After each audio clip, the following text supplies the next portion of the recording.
Oke, Assalamualaikum warahmatullahi wabarakatuh. Salam sejahtera untuk kita semua. Om Swastiastu, Namo Buddhaya, Salam Rahayu, dan salam kebajikan buat kita semua. Gimana kabarnya teman-teman? Mudah-mudahan pada sehat-sehat semuanya ya. Nah, pada video kali ini gue bakalan sedikit ngebahas nih tentang tips and tricks teman-teman biar bisa lulus di OSP atau KSNP. Tuh, lihat. Bisa lihat di PPT ya. Lolos KSNP, siapa takut. Nah, sebelumnya gue juga mau memberikan terima kasih kepada tim dari Dewa Idu yang sudah memberikan kesempatan kepada gue untuk memberikan tips and trick ini kepada teman-teman semuanya. Oke? Nah, sebelum kita bahas lebih lanjut tentang tips and triknya, ya alangkah baiknya kita kenalan dulu kali ya. Oke, perkenalkan teman-teman semuanya. Nama gue Fadil Safrizal. Gue ini lulusan dari Geografi Pembangunan UGM. Untuk pengalaman Olimpiade sendiri, pada tahun 2013 pernah mendapatkan medali emas Olimpiade Sains Nasional di bidang geografi kayak gitu. Dan sekarang kesibukannya mengajar di Ruang Guru. Mungkin teman-teman udah pada tahu ya. Oke, itu dia tadi sedikit untuk perkenalan. Nah, ngomong-ngomong soal persiapan nih, tips and trick. Teman-teman pernah nggak sih buat mie instan? Ya, pasti pernah bikin mie instan ya. Nah, kalau misalkan teman-teman pengen bikin mie instan nih, sebenarnya apa sih yang dilihat? Apakah ya mungkin jenisnya iya ya. Tapi sebenarnya kalau misalkan bikin mie instan, itu yang kita lihat adalah cara penyajiannya. Di mana di bagian cara penyajian itu ada step by step untuk ketika kita pengen bikin mie instan tersebut. Nah, kenapa sih? Apa hubungannya antara tips and tricks lulus OSP atau KSNP sama pembuatan mie instan ini? Sebenarnya yang pertama, mereka ini sama-sama sistematis. Nah, apa sih maksudnya sistematis? Maksudnya itu ya sesuai dengan cara penyajiannya. Pertama, misalkan direbus dulu air, kemudian selama direbus, kemudian campurkan bumbu dan lain sebagainya sampai benar-benar jadi. Nah, dari sistematis itu akan pengen dituntut untuk adanya standarisasi dari ya pembuatan Indomie tersebut atau pembuatan mie instan tersebut. Nah, maksudnya standarisasi ini buat apa? Agar potensi rasa, terus tekstur dan juga kenikmatan dari mie instan tersebut itu bakal diperoleh secara maksimal. Sama juga dengan Olimpiade ini. Olimpiade itu dilakukan secara sistematis, ada sistemnya. Pertama harus ngapain, kemudian berikutnya bla bla bla bla. Kemudian Olimpiade juga ada standarisasinya. Ya kan, standarnya ada threshold berapa supaya naik ke kabupaten, dari kabupaten ada berapa poin supaya naik provinsi, nasional, internasional dan lain sebagainya. Nah, itu tuh buat apa? Ya itu tuh buat ngasilin apa namanya penerus-penerus Olimpiade yang punya standarisasi yang tinggi, teman-teman. Nah, jadi ya ibarat kata kurang lebih sama lah ya. Kita ngemasak Indomie, ngelihat tata cara penyajian sama persiapan OSP ini. Nah, berkaitan sama hal tersebut, materinya bakalan kita bahas apa aja nih dalam video ini. Pertama, kita bakalan punya beberapa tips nih. 1, 2, 3, 4, sampai 5. Tips yang pertama, kita bakalan ngebahas tentang membaca. Oke ya, itu tips yang pertama. Kemudian tips yang kedua, kita bakalan ngebahas tentang skimming. Oke, skimming ya, bukan scamming, skimming.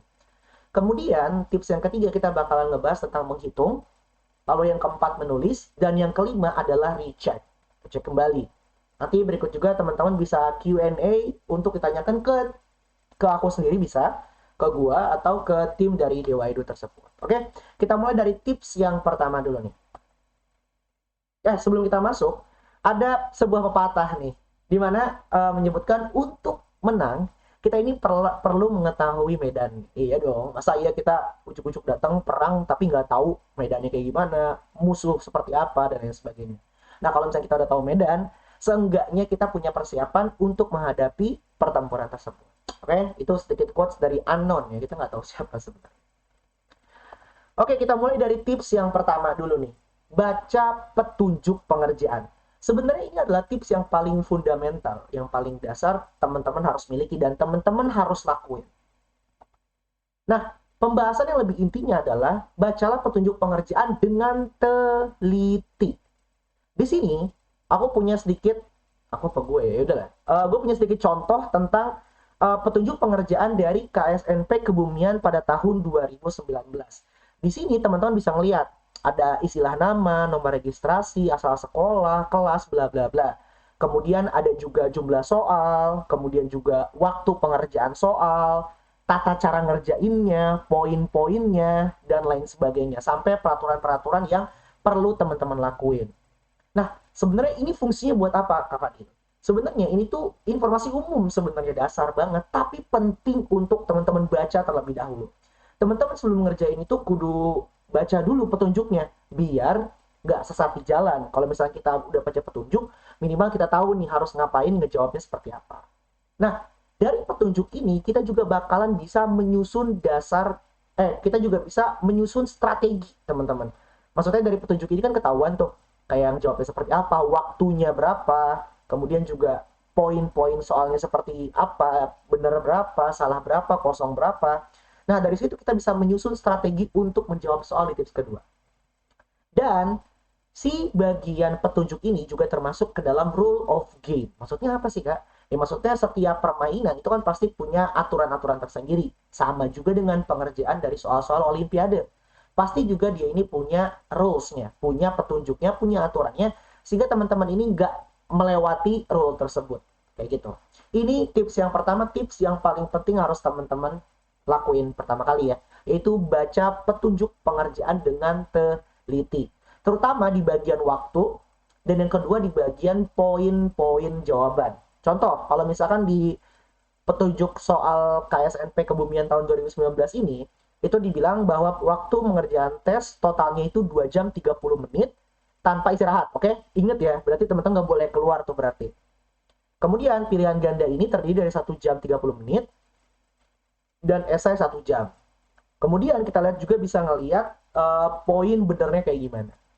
Untuk pilihan ganda, setiap soal jawaban bernilai 1,5 atau 1,5, jawaban salah bernilai minus 0,5 dan jawaban kosong bernilai 0. Berarti teman-teman punya strategi nih. Jadi misalkan ngejawab satu soal itu berarti nilainya itu sama dengan 3 soal yang salah. Berarti minimal ketika kita jawab satu benar, jangan sampai ada 3 soal yang salah. Kayak gitulah intinya. Nah, pembacaan petunjuk ini juga berkaitan sama tips yang kedua nih teman-teman. Tips yang kedua apa? Ya tadi, skimming soal secara holistik. Tadi kan tips pertama itu baca petunjuk ya. Nah, tips yang kedua ini adalah skimming soal secara holistik. Skimming itu apa sih, Kak Fadil? Skimming itu kayak scanning gitu sih. Membaca secara cepat supaya kita bisa ngebedain tuh mana soal yang bisa kita kerjakan terlebih dahulu. Ya intinya skimming soal itu pilih soal yang mungkin mudah dikerjain dulu. Karena misalkan gini, kita udah ketemu soal pertama sulit, kemudian pengen ngerjain soal berikutnya itu malah kehabisan waktu karena kita mikir untuk menyelesaikan si soal sulit ini. Itu pun belum tentu benar, ya kan? Makanya kita harus bisa nerapin yang namanya skimming soal agar soal yang mudah-mudah itu bisa kita kerjain dengan potensi benar yang tinggi sehingga kita punya waktu tambahan nih atau waktu sisa buat ngerjain soal yang susah kayak gitu. Nah, karena sebenarnya Olimpiade juga merupakan siswa ini dituntut kayak gitu. Jadi siswa ini dituntut untuk ngerjain soal yang benar sebanyak-banyaknya ya dalam waktu yang terbatas. Berarti teman-teman ini kan dikasih waktu sekian nih. Misalkan tadi itu 1 jam 30 menit buat ngerjain pilihan ganda, 1 jam buat esai. Teman-teman ya bebas kayak gitu ya selama rentang waktunya seperti itu. Nah, di sini teman-teman bisa menyusun strategi dengan skimming soal juga. Mana soal yang mudah, mana soal yang sulit, mana soal yang sedang kayak gitu. Agar teman-teman bisa ngerjain yang mudah dulu, habis itu baru lanjut ke yang sedang dan yang sulit. Misalnya di sini aku juga punya contoh. Misalnya nih, soal teori itu mungkin lebih mudah dikerjain dibandingkan soal hitungan. Karena kan hitungan itu adalah implementasi dari teori. Biasanya membutuhkan effort yang berlebih atau yang lebih besar dibandingkan dengan teori. Sehingga biasanya aku sering memberikan rekomendasi kalau ngerjain ya coba yang teori dulu dikerjain kayak gitu. Sisanya kalau misalnya ada hitungan bisa kita kerjain di belakangan kayak gitu. Karena kalau misalnya kita udah ngitung kemudian salah, kita masih penasaran, kita hitung sampai benar dan nggak ketemu, dan pada akhirnya soal-soal teori yang harusnya teman-teman bisa jawab itu nggak kejawab. Gitu ya, contohnya ini. Contohnya ada juga soal dari KSNP Kebumian tahun 2019. Misalkan, di soal nomor 20 itu ditanyakan soal faktor-faktor yang memengaruhi pertumbuhan terumbu karang. Sedangkan yang nomor 44 itu bercerita lagi. Ditanyain tentang perhitungan intinya. Nah, di antara dua nomor ini kan pasti nomor 20 nggak pasti sih sebenarnya, relatif lebih mudah dibandingkan nomor 44 di mana kita harus effort menghitung dan lain sebagainya. Sedangkan nomor 20 pastinya teman-teman udah memulai persiapan untuk bisa menjawab soal-soal teori kayak gitu. Itu tips yang kedua, di mana teman-teman perlu ngelakuin skimming soal, nggak usah lama-lama sih, sekitar 5 sampai 10 menit kayak gitu untuk skimming soal. Ada motor lewat guys. Skimming soal, dilihat nih mana soal yang mudah, mana soal yang sedang, mana yang sulit. Setelah itu teman-teman atur skala prioritas pengerjaan sehingga teman-teman nggak kelabakan lah. Kayak misalkan pengawas sudah bilang waktu pengerjaan soal tinggal 5 menit lagi, kan aduh belum selesai nih, malah jadi panik dan malah nggak maksimal. Jadi mending kumpulin poin sebanyak-banyaknya di soal yang teman-teman bisa kerjain kayak gitu ya. Itu tips yang kedua. Tips yang pertama tadi baca petunjuk, tips yang kedua adalah skimming soal. Oke, itu tips yang kedua. Kita lanjut ke tips yang ketiga. Nah, tips yang ketiga ini adalah hitunglah poin maksimal yang bisa teman-teman dapetin. Maksudnya apa nih Kak Fadil? Maksudnya itu hitunglah possible poin yang mungkin teman-teman dapetin. Nih, kita balik lagi ke petunjuk soal yang awal tadi ya, di KSNP Kebumian tahun 2019.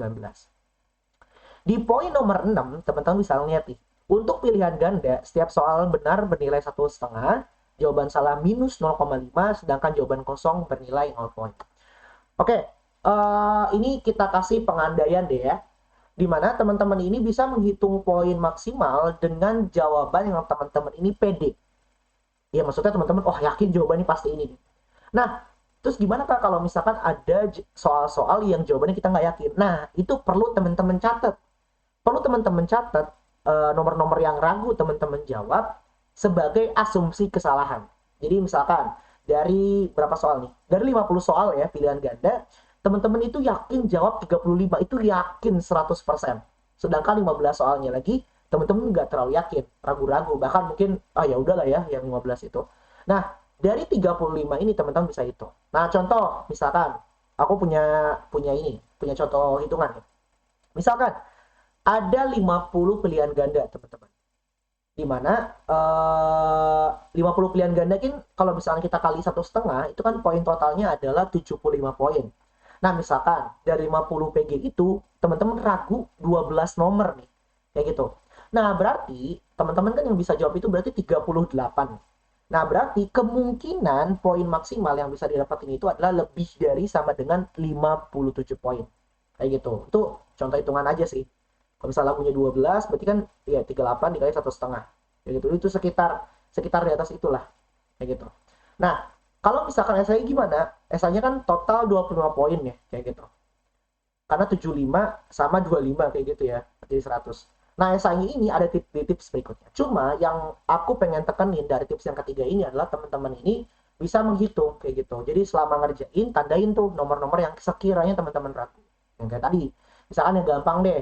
Misalkan dari 50 cuma yakin 30. Ya berarti 30 kali 1,5 berarti kan 45 poin maksimal, minimal teman-teman dapat 45 atau bisa lebih dari itu ketika 20 nomor real ini ada yang benar kayak gitu. Jadi teman-teman bisa ngitung. Fungsinya buat apa Kak Fadil ketika kita ngitung poin seperti ini? Sebenarnya fungsinya itu adalah biar kita bisa memetakan nilai kayak gitu ya. Walaupun nilainya belum keluar secara resmi ya. Tapi seenggaknya kita tahu nih, oh dari total 100 poin kira-kira gue dapat sekitar 80 poin, itu udah PG sama esai. Berarti potensi lulusnya sekitar 80%. Jadi, misalkan yang diambil itu di atas poin 70%, berarti kita udah kemungkinan lolos. Tapi tergantung lagi kompetitor teman-teman dapatnya poin berapa. Tapi setidaknya kita di sini udah punya poin. Jadi teman-teman bisa memetakan kayak gitu. Oh, seenggaknya udah 80% pas. Selebihnya ya itu urusan belakangan kayak gitu. Nah, tapi di sini teman-teman juga bisa bisa meningkatkan poin kayak gitu. Kan ada yang ragu-ragu tuh soalnya. Pasti kan ragu-ragu ini antara antara yakin gak yakin kan. Ya teman-teman bisa mengusahakan poin-poin yang ragu itu menjadi poin yang benar kayak gitu. Yang harusnya itu 0 minus 0,5, teman-teman usahain dari poin-poin yang ragu ini bisa jadi poin 1,5 kayak gitu. Sehingga poin yang didapatin itu bisa lebih banyak. Itu.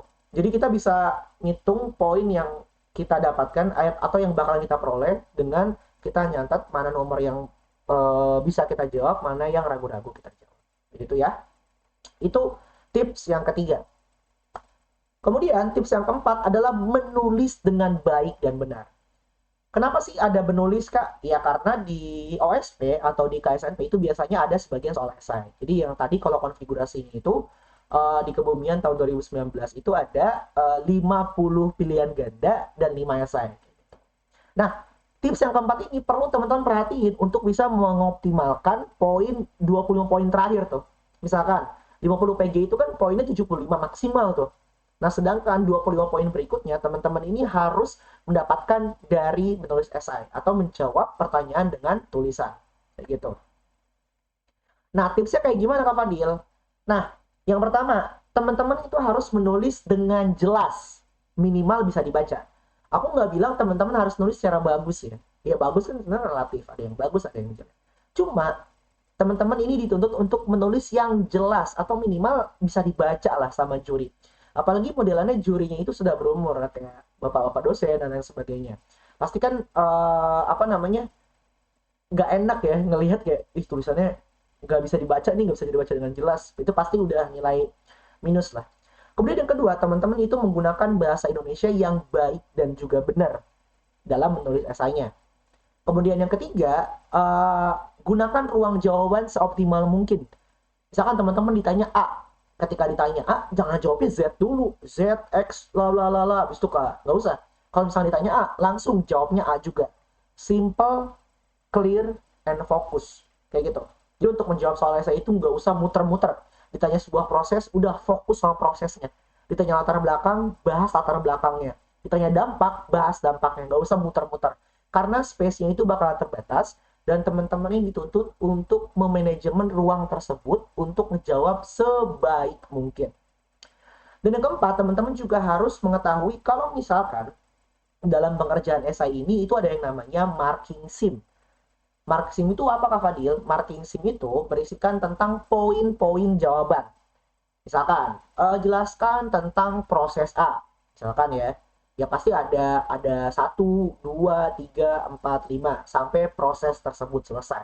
Nah, marking sim itu berisikan 5 proses ini misalkan ya teman-teman kudu masukin 5 proses ini biar poinnya itu maksimal. Nah, teman-teman kalau misalnya udah tahu nih, kita lihat sekarang contohnya ya. Nah, misalkan ada soal seperti ini teman-teman. Jelaskan proses terjadinya hujan. Ini nilainya 5 poin. Di sini aku punya dua contoh. Tapi sebelumnya kita asumsikan bahwa semua tulisan ini punya punya kualitas yang sama. Maksudnya sama-sama bisa dibaca dengan jelas kayak gitu ya. Nah, di bagian ini nih, di bagian kiri sini itu adalah tata cara penulisan yang sepengalamanku itu tepat dibandingkan dengan yang bagian kanan. Coba kita baca dulu ya. Soalnya itu jelaskan proses terjadinya hujan. Pertama, air mengalami penguapan oleh sinar matahari.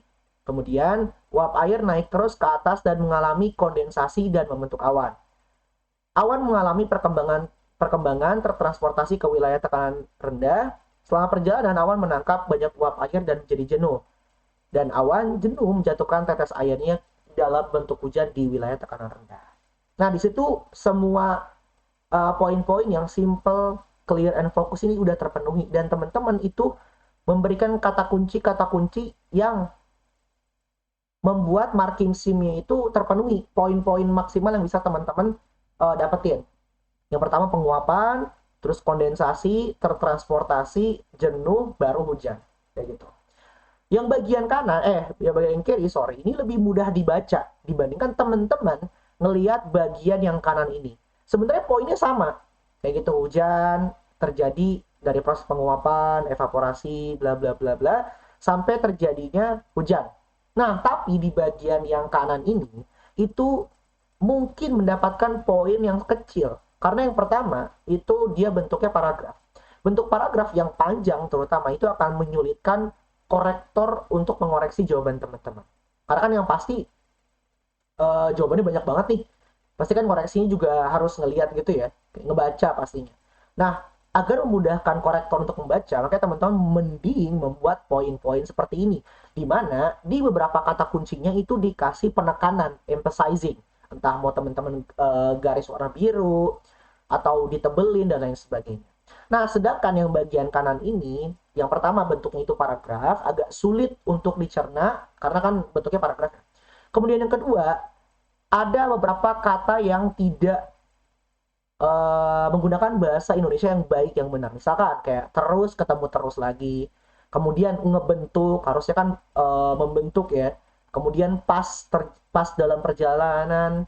Pasnya ini kan juga sebenarnya bisa saat kayak gitu.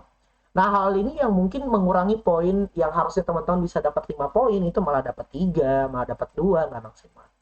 Terus, hal yang sering banget terjadi ini adalah jawaban teman-teman itu keluar dari kotak yang disediakan. Sehingga jawaban yang bagian itu bakalan dihapus atau bakalan tidak dianggap.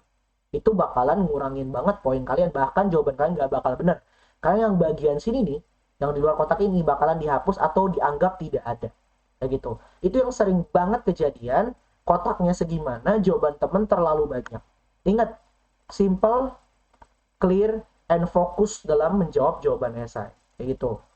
Sehingga yang kiri itu lebih baik dari yang kanan. Pakai bahasa yang baku, yang baik dan benar, kemudian sesuai dengan kotaknya, memberikan emphasizing pada beberapa bagian, dan lain sebagainya. Ya, ini perbedaan antara jawaban yang baik dan yang kurang baik menurut saya, kayak gitu. Dan ini memang sering banget terjadi di pengoreksian jawaban esai. Kayak gitu teman-teman. Berarti udah ada 4 ya tadi ya. Yang pertama kita ngebaca petunjuk, kemudian skimming soal, kemudian yang ketiga itu ada menghitung potensi poin, kemudian yang keempat adalah menulis, dan yang kelima ini yang paling penting. Teman-teman, tips yang kelima adalah mengecek seluruh jawaban dan administrasi soal yang teman-teman isi. Ini sering banget terjadi. Jadi ketika teman-teman mengerjakan seluruh soal yang ada, teman-teman itu nge-spare waktu sekitar 2 atau 3 menit deh di akhir sebelum ngumpulin untuk mengecek kembali jawaban dan identitas peserta yang dikerjain. Oke? Karena aku pernah kejadian gitu, kakak tingkat kayak gitu ya, ngerjain udah bener, tapi beliau ini nggak ngisi identitas sama sekali, namanya nggak ada, sekolahnya nggak ada, dan sebagainya. Itu fatal banget teman-teman. Segede apapun poin yang teman-teman dapetin, kalau misalkan nggak ada informasi dasar kayak nama, sekolah, kabupaten, dan lain sebagainya, itu bakalan nggak dilolosin kayak gitu teman-teman. Dan setelah teman-teman udah ngecek nih, oh jawaban nomor 1 A, misalkan nomor 2 B, 3 bla bla bla sampai 50, dan kemudian esai juga diperiksa sama teman-teman kembali. Setelah itu teman-teman ya udah, silakan teman-teman berdoa karena usaha kita udah ngelakuin semuanya dan kita tinggal berserah diri sama Tuhan. Semoga itu rezeki kita mendapatkan slot di Olimpiade Sains yang nasional kayak gitu. Recheck kembali. Sebenarnya ini kan hal yang lumrah ya kayak gitu ya, sering banget dilakuin. Tapi sering banget juga dilupain karena fokus ngerjain soal, ngitung segala macam, dan di akhir lupa lagi ngecek kembali baik itu administrasi maupun jawabannya. Dan pada akhirnya apa? Ya, menyesal kayak gitu teman-teman. Harapannya hal-hal yang dasar kayak gini itu jangan sampai teman-teman lewatin. Itu ya, tadi ada 5 belas tipsnya itu ya. Yang pertama, diulang lagi, aku nggak bakal capek. Yang pertama baca petunjuk, kemudian kedua skimming soal, yang ketiga menghitung potensi poin maksimal, yang keempat menulis yang baik dan yang benar, dan yang terakhir adalah mengecek kembali seluruh jawaban yang udah teman isi dan juga informasi pesertanya. Nah, sekarang kan kita udah tahu nih cara ngerjainnya seperti apa. Nah, teman-teman ini aku tanya deh, kira-kira udah belum ngelakuin persiapan yang baik dan yang benar? Mungkin teman-teman kayak bingung nih, duh tipsnya udah nih. Oke, tadi ada 5 tips yang udah disampaikan Kak Fadil. Tapi belajar gimana ya? Gimana ceritanya kita bisa mengimplementasikan ini dengan baik dan benar, yang baik dan benar gitu ya? Pastinya butuh guru dong, ya dong, butuh guru dong.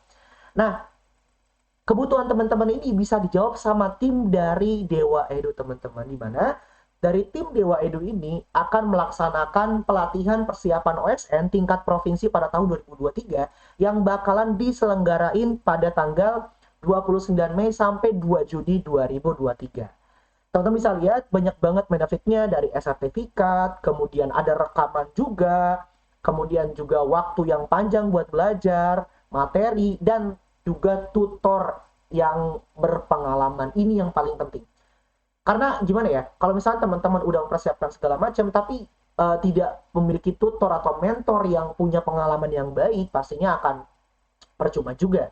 Karena kan ketika punya tutor yang punya pengalaman, pastinya tutor ini bakalan ngasih tips and trick sesuai dengan bidang teman-teman. Ya, ada Mafik IB, Geo, Ekonomi, Kebumian, Astronomi, Komputer, dan lain sebagainya.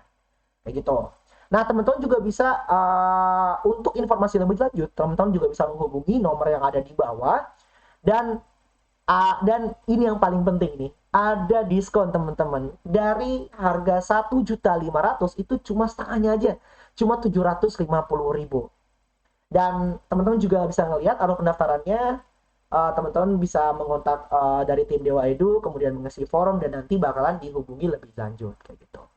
Kak, itu kan buat OSP nih yang tahun ini ya. Kalau misalkan pengen ikut yang tahun depan, gimana caranya? Bisa banget. Tim Dewa Edu juga punya yang namanya program Dewa Private OSN. Jadi teman-teman yang mungkin belum rezeki masuk OSP di tahun ini, teman-teman bisa mempersiapkan untuk tahun depan. Kayak gitu, untuk jenjang SD, jenjang SMP, dan juga SMA. Biayanya berapa, Kak? Biayanya itu cuma 125.000 teman-teman. Dan teman-teman bisa mendapatkan 125.000 untuk satu sesi pertemuan, 1 jam ya, pertemuan per jamnya. Nah, teman-teman bisa mempersiapkan tuh untuk tahun depan, kan masih panjang ya, kayak gitu. Sehingga teman-teman nanti ketika waktunya seleksi sekolah, kabupaten, provinsi, dan nasional, teman-teman udah bisa siap menghadapi olimpiade tersebut. Pokoknya kalau misalnya teman-teman punya pertanyaan berkaitan tentang pembinaan ini, bisa langsung kontak di Instagram @dewaedu.id, atau bisa langsung ke linknya ada juga di /dewaedu.id, atau bisa menghubungi langsung di nomor yang ada di PowerPoint ini gitu ya, di 0821 7654 5819 atas nama Karona. Kayak gitu ya. Pokoknya teman-teman ingat nih, practice and preparation makes perfect. Ketika kita udah praktek dan persiapan, itu akan membuat kita lebih sempurna. Kayak gitu ya.